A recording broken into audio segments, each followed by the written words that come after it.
अस्सलामुअलैकुम गाइस, कैसे हैं आप सब लोग? ठीक हैं, उम्मीद करती हूँ कि आप सब ठीक होंगे। तो ये था 2 किलो दूध जो कि मेरी वजह से ख़राब हो गया। मैंने फ्रिज में रखना था लेकिन मैं भूल गई, तो ये ख़राब हो गया था।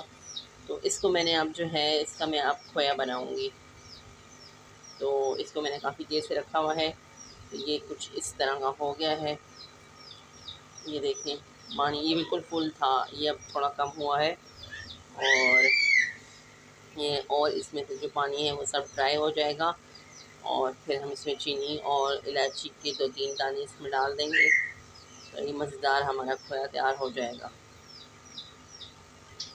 इस दूध से हम खोया भी बना सकते हैं। इस दूध से हम लोग वो रसगुल्ले जो होते हैं वो भी बना सकते हैं हम इससे। तो मैं तो फ़िलहाल जो है वो खोया बना रही हूँ, तो इसलिए मैं आपको बता रही हूँ कि हम इससे खोया बनाएंगे मज़ेदार सा। बिल्कुल ड्राई हो जाएगा ये बिल्कुल। इसमें हमें कोई भी घी वगैरह डालने की ज़रूरत नहीं है, ये खुद ही ऑयली हो जाएगा क्योंकि ये मलाई वाला दूध था, तो इस वजह से। ये देखें जी, जैसे जैसे ये खुश्क हो रहा है, इसका कलर भी इतना अच्छा होता जा रहा है। ये देखें,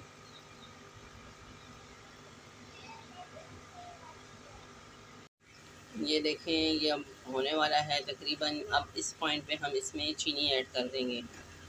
चीनी ऑप्शनल है, आप वैसे अगर खाना चाहें तो खा सकते हैं, चीनी डाल के खा लें, बच्चे खा लेंगे। इस वजह से नहीं किसी ने खाया तो मैं 2 दिन बाद हलवा बनाऊंगी, गाजर का है उसमें ऐड कर दूंगी। ये बहुत यम्मी होता है ये।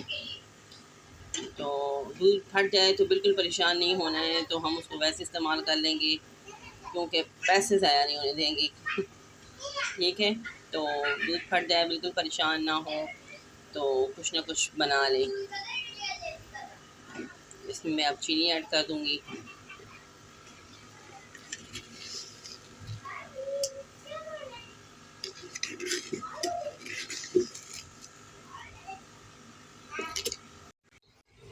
ये देखें जी, इसमें बिल्कुल थोड़ा सा पानी रह गया है, तो ये मैंने पतीला चेंज किया है क्योंकि उसमें बहुत ज़्यादा जलना शुरू हो गया था।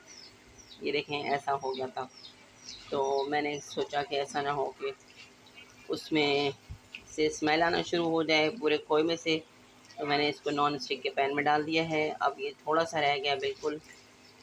ये देखें, मज़ेदार खोया हमारा तैयार हो जाएगा, दानेदार। ये देखें कितना दानेदार, कितना मज़े का है ये।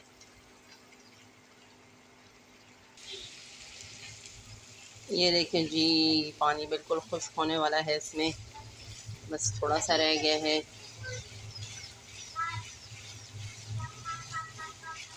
फिर हमारा खोया बिल्कुल तैयार है। अगर आपको मेरी ये वीडियो अच्छी लगी हो तो प्लीज़ लाइक करें, शेयर करें, कमेंट्स करें और प्लीज़ सब्सक्राइब कर दें और मुझे अपनी दुआओं में याद रखें। अल्लाह हाफ़िज़।